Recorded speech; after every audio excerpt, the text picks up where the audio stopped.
Hello, everybody. My name is Robert Foisey. I am the artistic director of Hello, everybody. 15 Minutes of Fame. My name is Robert Foisey. I am the artistic director of 15 Minutes. Uh, yeah, I'm Robert Foisey. I'm the director of 15 Minutes of Fame. This particular 15 Minutes of Fame is 15 1-minute works that are written for clavichord, specifically for the performer Monica Chu. She's a composer and clavichordist. We put out a call for scores, and we got a whole bunch of works written specifically for her. And she has been wonderful enough to pick actually not just 15, but she picked 30 pieces. This is going to be the first set of 15 for 15 Minutes of Fame for the clavichord. Monica Chu is an Oakland composer and pianist who celebrates presenting rarely performed music and new works from around the world. A gifted player with an affinity for deeply sensitive expression, noted by Whole Note. She has composed since 2017 and couldn't be happier about it. Her work has been featured as a part of the Gabriela Lena Frank's Creative Academy for Music, Verdant Vibes, Hot Air Music Festival, and West Coast Chamber Ensemble's Intersection program. Her writing has been reviewed as monumental and stunning by San Francisco Classical Voice. Prior to 2015, she worked nearly a decade as a principal software engineer on security and privacy at Mozilla and Google. She lives in Oakland with her husband, an 1899 Steinway B, a clavichord, which we're about to see in full view, and a disused violin. We're going to be fortunate that one of the pieces of this 15 are by Monica herself, so we'll get to hear that as well. We also have a few composers here with us today. I want to encourage everybody, if you have any questions or comments, please feel free to type it into the comments, into the chat section, and we'll be happy to answer them for you. Meanwhile, we're going to be doing each of the minute works in like sets of 3 and 4. But before we do that, I'd like to bring on a couple of the composers to introduce themselves and just say a little bit about their work. Let me bring on Tamsin Jones. Hold on. Hi, Tamsin. Hi there, Robert. How are you? I'm good. How are you doing? I'm good, thank you very much. I'm absolutely delighted to be here, really thrilled to be part of this and looking forward to hearing the other pieces as well. So thank you very much for including me. Oh, it's a pleasure. Right. Why don't you tell us a little bit about yourself and where Sure. you're from and what you do, and your piece. Up. Whoops. Okay. I'm from the United Kingdom, and I work in Newcastle upon Tyne as an associate lecturer in the International Centre for Music Studies there, which is part of Newcastle University.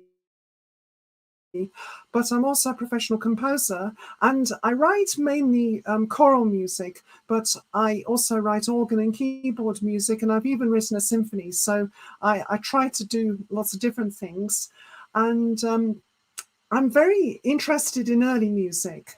And so I chose to call this particular piece a preludium, the very, very old-fashioned archaic title, but that reflects my fascination with early music. And also in keeping with that, this composition is modal. So most of the music you hear is written in common practice tonality, major and minor, but this is modal, but it still follows a kind of tonal process because it goes from the tonic, then moves to the dominant, and then slowly walks back down again to the tonic.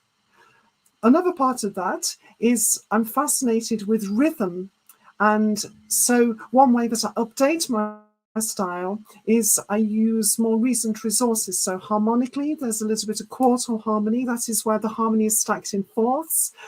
And in addition to that, I use rhythm as an important organizing principle. So you'll hear in the left-hand part of my composition today a kind of riff or a kind of ostinato pattern that repeats throughout the piece. And also, please listen out for a couple of special techniques for the clavichord.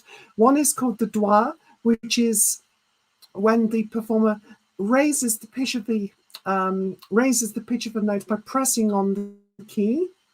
And the other is called Bebung, when the performer is able to make a kind of wobbling tone by oscillating with the finger. So I've probably gone on for much longer with the piece itself. Okay, please. Thank you very much. No, that's great. I can't wait to see that. That's I think one of the most unique things about this particular 15 Minutes of Fame is sort of what's it? A new look at old music. If maybe that's not the right way to say it, but it's going to be a lot of fun. Sure. Let me bring on our next composer. Hi, Christine. How are you? Good. How are you doing, Robert? I'm doing really well. You're going to be the second piece coming up on this next set. Why don't you tell us where you're from, who you are, and a little bit about your work? Okay. Well, my name is Christine Jankars, and I'm from Michigan. I went to school at Western Michigan University, and I got my DMA at the University of Miami. Um, and my piece is modal melody, and it actually goes back to my pop rock music roots because I'm kind of, when I was young, I was self-taught and I played in a band and stuff. So I didn't start my formal training in composition until I got to college. So enjoy. Thank you. Awesome, Christine. Thank you. And I'm going to bring on Jim. How are you doing, Jim? Great. How are you, Robert? I'm doing well. Jim, so you are one of our returning champions. I always say that. It's not a competition. It's not a Right, competition. right. We try to play as much as we can here. But yeah, you've done a few of these 1 minute works. Uh, Yeah. you know what? Tell us a little bit. It's great. It is. I think there's going to be a reoccurring theme about sort of the tradition of clavichord and that sort of modality and things. I have a weird feeling you took to this pretty well. Yes. Well, at least it's a different take on it, I think. I actually own a clavichord, which I bought probably about 40 years ago now. And it's not a great instrument. It was built from a kit, and I bought it from the dean of one of the music colleges in New Jersey years ago. And what that did for me, though, was between having to tune it myself and the process of learning how to do that, that's part of what led me to what I've spent a lot of my last few years doing, is writing microtonal music and being interested in different tuning systems. Now, obviously, that's not going to happen here. Because of the nature of the instrument, it's got to be in one tuning for all of the pieces. But what I did manage to do with this piece is hit all of the keys. Anyway, figure if I can't go microtonal, at least I can, Make sure have. nobody's left out. Right, exactly. So, yeah, I hit all of the keys. Um, they are all major chords except one in that short, probably about half of the time, in about 30 seconds. You hear all of the keys, one of them being minor, and then there's a little bourrée, like a Baroque dance, um, that is a canon between the left hand and the right hand. Um, and the whole thing is based on an octatonic scale, which is more typical of, maybe Stravinsky or Ravel than it is of anybody who actually wrote for clavichord back in the time of its most popularity. So, That's that. And Jim, so I know you pretty well because I've heard your bio for a couple of times. But why don't you say your name and tell everybody, who you are and where you are. Sure. I'm Jim Dalton. I live in Rhode Island, in kind of rural Rhode Island, but if you know the state, we're very small, so the city is only 5 minutes away anyway. Um, no matter where you are in the state, it seems. Um, and I teach up in Boston at the Boston Conservatory at Berkeley. Our conservatory merged with Berkeley a few years back.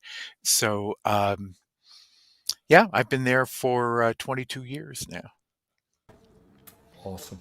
That's fabulous. Thanks. All right. So I think it's time for some music. I just want to correct. I got the order a little bit mixed up. The first person we'll be hearing is Christine's work. Then we'll be playing Tamsin's work. Then Jim, and then Juan Luis. And with that said, let's bring on Monica. Hey, Monica. And whenever you're ready.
awesome.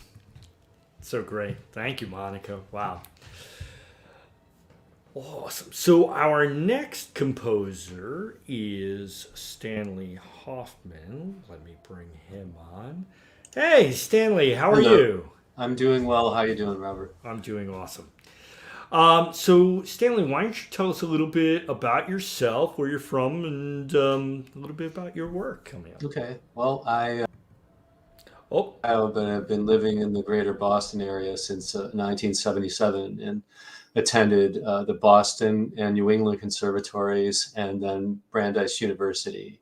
I've been, through the academic gamut here. I've been, composing all along. And for many years, I also worked as editor for 23 years at E.C. Sherman Music Company. I was also able to get chops doing music engraving and editing. Anyway, about this piece. It's based loosely on the prelude in C minor from the Well-Tempered Clavier by Bach. The harmonies of this work have actually been on my mind for years, and I was waiting for a harpsichord opportunity to arise, but this clavichord opportunity gave me a reason to commit these harmonies to paper. So, fabulous. Awesome. Thank you, Stan. I can't wait to hear an idea that's been brewing for a while. It's kind of minimalistic and maximalistic at the same time. It starts with three phrases where the only difference in the music is that the chords that you're hearing are being they're changing in the order of notes that are on the top and the bottom, right? And then the end totally changes because everything that had been harmonic becomes melodic, and you hear it totally differently. So. Sounds awesome. Yeah. Can't wait. And let's have a little taste of Mike Coleman. Hi, I'm Mike Coleman, and I teach music theory at Pensacola State College and University of West Florida. And the idea that I had for Monica Chu's call for scores, what are you poking at, Dorothy? Clavichord. Dorothy, that's not a clavichord. That's my clavicle. Now, the idea that I had was nothing much more than a head motive and some scribbling that was in a sketchbook 3 or 4 decades ago.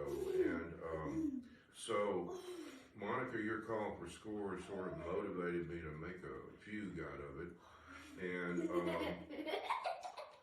so glad and honored to be part of another 15 Minutes of Fame broadcast. Rob, thank you, and Vox Novus for creating these opportunities, and thank you, Monica, for making the call for scores possible. I hope you enjoy the concert. Another idea brewing.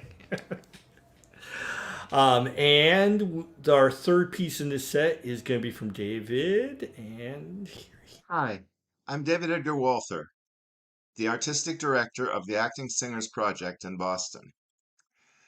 I was really blown away when I first heard Monica Chu perform, and I knew I had to send her some music. I sent her my Gigue, a theme with 8 variations. I hope you enjoy Gigue. I hope we do too. It's going to be awesome. And now we're going to bring on Monica. Here we go.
Awesome. Fantastic.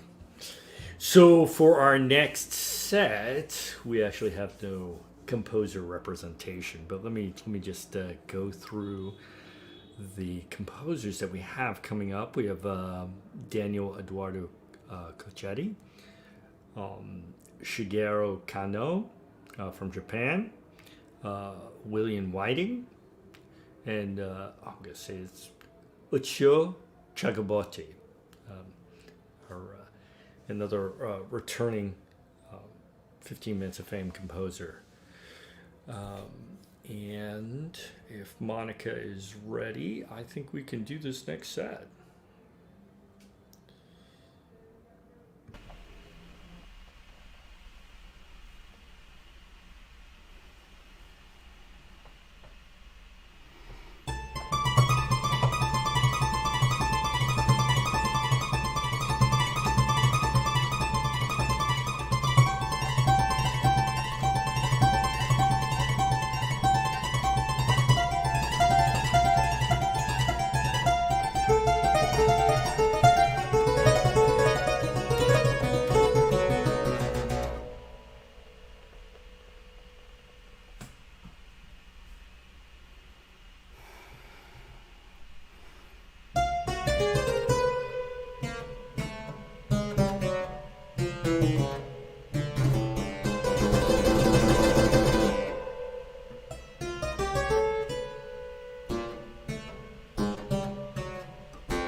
Fabulous. Yeah, so in our next set that we're going to be performing, actually it's going to be with Monica Chu's pieces. We'll bring her on after the performances. She can tell us a little bit about herself and her piece. What I'd like to do, another of the composers is Ben Bradford. Here. Hello, my name is Ben Bradford. I'm in Greensboro, North Carolina. I'm an organist, choir master, arranger, composer, pianist, and piano teacher. It's an honor to be included today on the program of pieces for the clavichord, one of my favorite instruments, and also a favorite of Johann Sebastian Bach and so many Baroque composers who used the movement of the saraband in many of their suites. I've always appreciated the expression in the saraband, and I added some new harmonies to bring it forward into the future a bit. Thanks again for including me. Have a good day.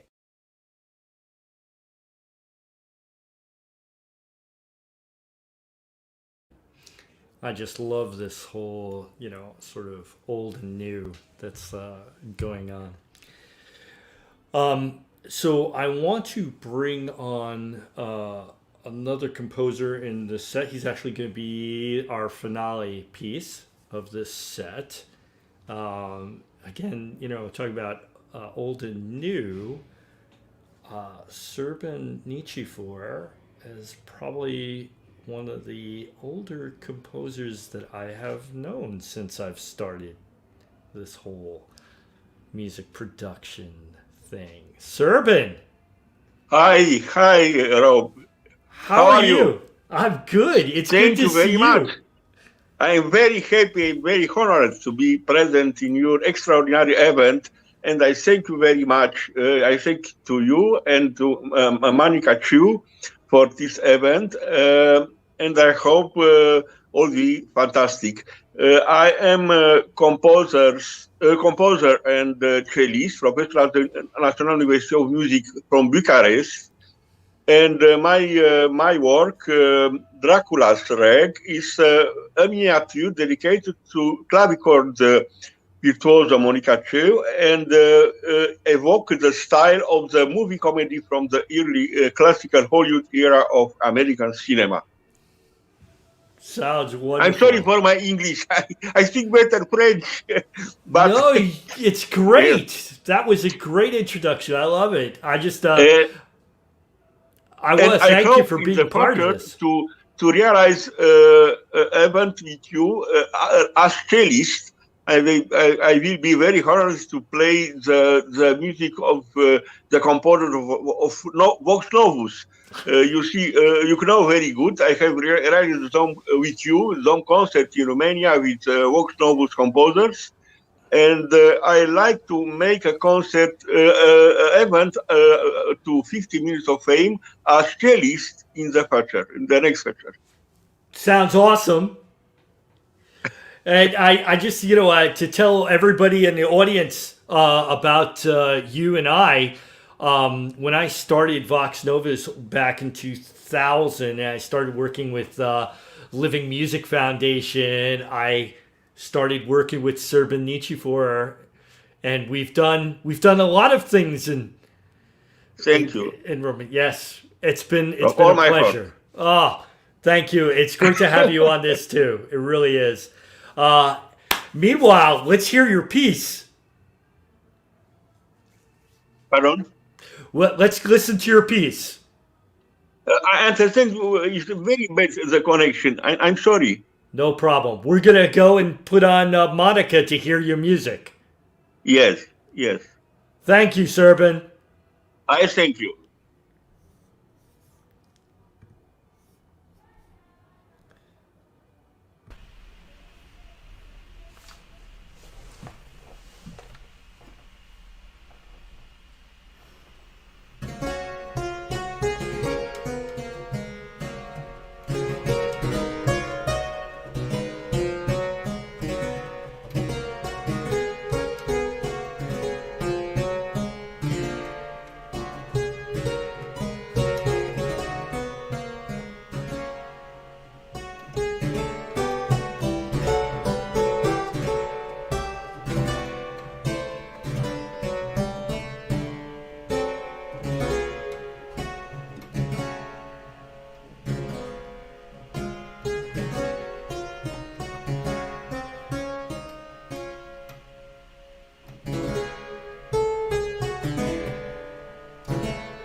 Definitely a great way to go. You bring on all the composers. To put this in. Okay, go ahead. Hey, everybody. And there's Monica. Monica, great performance! Thank you. It was so fun, and I really loved working on all of your pieces. Fantastic. And thank you so much for writing Thank all those you. pieces for me. It was such a pleasure to spend time with them. Oh, it was really awesome. Awesome set, Monica. Thank you. So you know what? Before we get into too much into the weeds, why don't you just tell us a little bit about yourself and your piece? Okay, sure. So you already read my bio, so thank you for that. Lately, I've been very interested as a performer in just like playing more music and learning more music from different areas of the world. And it was such a pleasure just to be able to receive scores from all over for this call. So thank you, Rob. That was really special to be able to do. The piece that I wrote is called Anticipation. And I wrote it imagining what E. Jean Carroll might have sung to herself, thinking about what she would do with her $83 million in settlement money and her successful defamation suit against Donald Trump, who is our presumptive GOP nominee for president. So, sometimes it's hard to live in the world, but I think we should celebrate our wins when we can, and writing that piece was part of that for me. Absolutely. And Monica, I want to thank you too. You were a composer for 15 Minutes of Fame with Thomas Piercy, and I think that's how you got introduced to this crazy project we do. Yeah. That was several years ago. Yeah. It was. That was really fun, and I just remember it was really great to meet all the different composers, and also, of course, to hear Tom, who's fabulous. So, yeah. Great performer. But yeah, and just, the idea of bringing this 15 to light. Like I said, I kind of love it in the fact of it just, when you do new projects, it's new things, and everybody thinks like, oh, it's going to be new. And the clavichord is such a special instrument that harkens to another age. Yes, absolutely. And I am a firm believer that to keep a music tradition alive, you have to have a constant influx of players, composers, and, the instrument, obviously. I would love to see more clavichord music in the world. So I share that in common with the people who said they love the instrument. And Monica, I need to ask you a question. Another 15 Minutes of Fame musician. He's asking, do you tune your clavichord in equal temperament? Yes, I do, and I have to apologize for the tuning today. So I've been tuning it all week, and I'm not an expert tuner by any means. I'm just like Jim, sort of like futzing around, hoping things go well, basically. But we've had an incredible amount of rain where I live in the past week, and it it makes the humidity and temperature go up and down, and I tried to touch all the unisons before the set started, and I know they weren't all in tune. But yes, I do generally tune in equal temperament, especially when playing a mixed set like this. And we've got a lot of professionals out that know exactly how finicky, all instruments can be in weather and so forth. But maybe you and Jim could just talk a little bit about those people who don't know about clavichord and tuning. I realized I forgot to put the instrument totally back together before the show. I'll just show you. There's supposed to be like a board here that protects the action from the key bed, and when the weather is bad, like it has been, the rain comes and it makes these little tiny pinholes swell up, and they stick, and that happened during the show, of course. But it basically means that I'll show you. It's kind of cool if you've never seen it before, but I basically, I don't know if you can see this. I lifted the key up just now. There's a tiny hole here that I like jam this metal tool into and like, you know, sort of wiggle it around to try to make it more responsive. And unfortunately, the way that the keys work is it's a simple lever. It's not like a piano. So you press the key down and this metal pin comes up and hits the string. And you can control the length of the string by pressing the key, and that's what makes the beboom work. So anyway, it's been, and the more that the keys are slanted, the more likely it is that the pinholes will have less tolerance. So that's like my clavichord story this week. Jim, how was your clavichord experience? Well, mine is currently in pieces in my workshop because I had lived in it for a long time in much drier places than I live right now. We have a lake behind our house, and our humidity is just incredible here by comparison.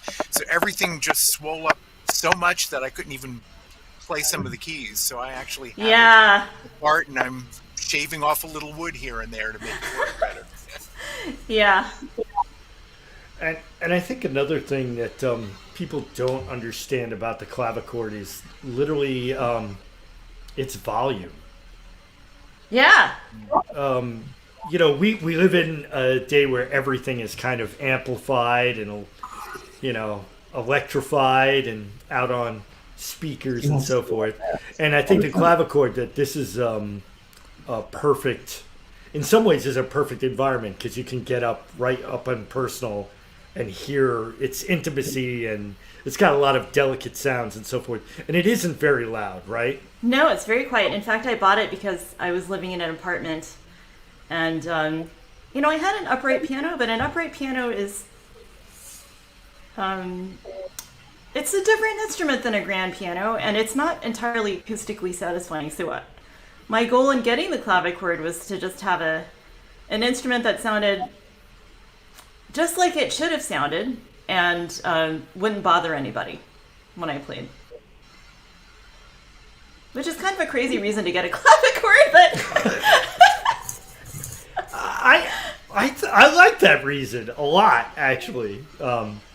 I think that's awesome. You know, the instrument is what it is. It's unique. I think a lot of people misthink of it as a piano, of which it is not. Right. You know, cool. You know, so Monica, you have gotten a lot of congratulations. I think I'm going to bring just a few of those things on board. I'm sorry, Serban, the thing will come up. But does anybody else have any comments or questions? I say that both to our composers and to the audience. If the audience has any questions to the composers, I'm sure they want to answer them too. Nothing? No questions? No comments? Monica, when we put this call together, I'm assuming that you thought you would get a lot of sort of callbacks to older traditional stuff. What did you think about with this call? Oh, well, I loved it. One thing that's great about these calls is that everybody responds in a different way to, you know, this seemingly simple request for 1 minute of music. And, you know, I love old music too, and I play a lot of old music as well as new music. And of course, I grew up playing only old music. But, you know, I love Bach and all the many references to the Baroque tradition, which were very clear to me. And then, you know, there was that section, relatively smaller section of avant-garde pieces, which I totally love. You know, it's very special to be able to bring it's very special to be able to both remix old vocabulary into a new piece, but also to bring like new vocabulary in that's not influenced explicitly by those traditions. So I was very grateful for those pieces. And then, of course, like there were very funny pieces as well. Like I love Sirvan's piece because it was so funny and just joyful. And, you know, there's so many different attitudes that you get from studying people's scores. And it's true of probably all my practicing, but, you know, the more time you spend with a score, the more you get attached to it and love it, and it's just always a privilege to be able to do that for a wide and very diverse group of people.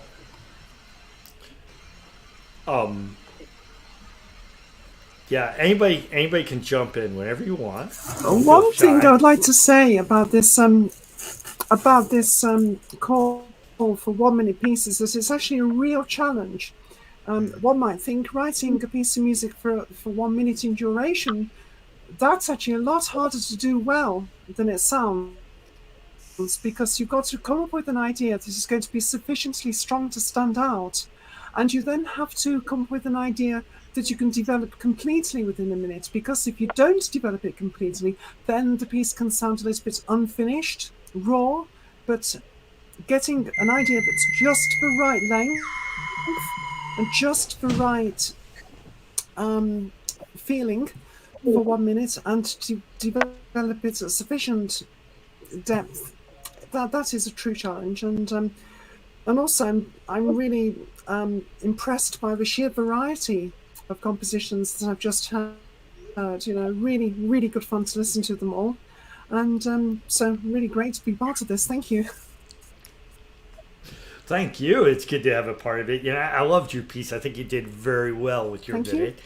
I agree. You know, it's the 1 minute time frame is definitely it's a way to get your idea out and say your thing and get out. Monica, I also wanted to talk about I love this set, and when you're talking about like all the different ideas and I thought the set went very well together and was really an eclectic bunch that all fit and streamed. Thank you. Yeah, you know, it's obviously the composer in you. I don't know. I mean, I have much more performing experience than writing experience.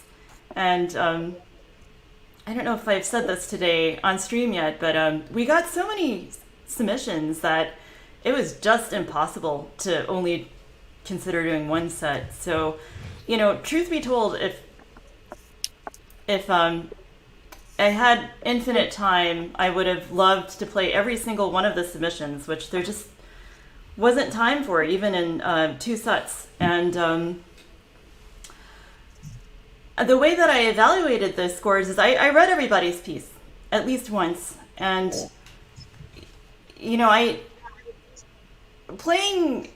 much more of an id person than somebody who thinks through things maybe methodically, to be totally honest. And so playing gives me a lot of information about what am I feeling, what do I want to hear next. And you know, just because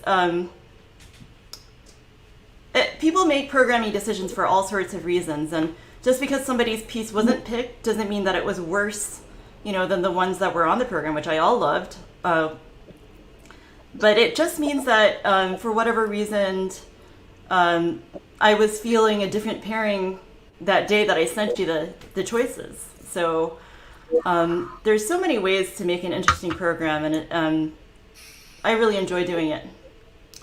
Yeah, I think that's a really important point. You know, there's a lot of stuff that goes into sort of the selection and process and performance of a work. Definitely, you know, as a producer, and, you know, the submissions are coming in, or, you know, there are other agendas that we have too, right? I mean, you know, we're trying to do a show and we have things that we need to meet, and Right. if we don't do other shows. Right, exactly. And that's part of it probably. And sometimes it's like I'm not saying this is Monica, but like a lot of things that musicians tell me is, they get excited and they play some pieces that are really, really hard, and then they realize they can't pick 15 hard pieces. Exactly. So they'll change it up with some easy ones, just so they can balance the practice, and and that's kind of hard to hear if you've made a complicated piece that just didn't get picked, or well, it's true for the listener too. Like pieces with a lot of notes, they use attention in a different way, and you have to be aware of that as a programmer. What do you want your audience to feel totally, exhausted but exhilarated from hearing, 90 minutes of whatever, Liszt or Rachmaninoff or Mettner or Saraji or whatever? Or do you want them to be able to take sonic breaks and just breathe? And I've lately been much more in the category of the latter, where I think it's important for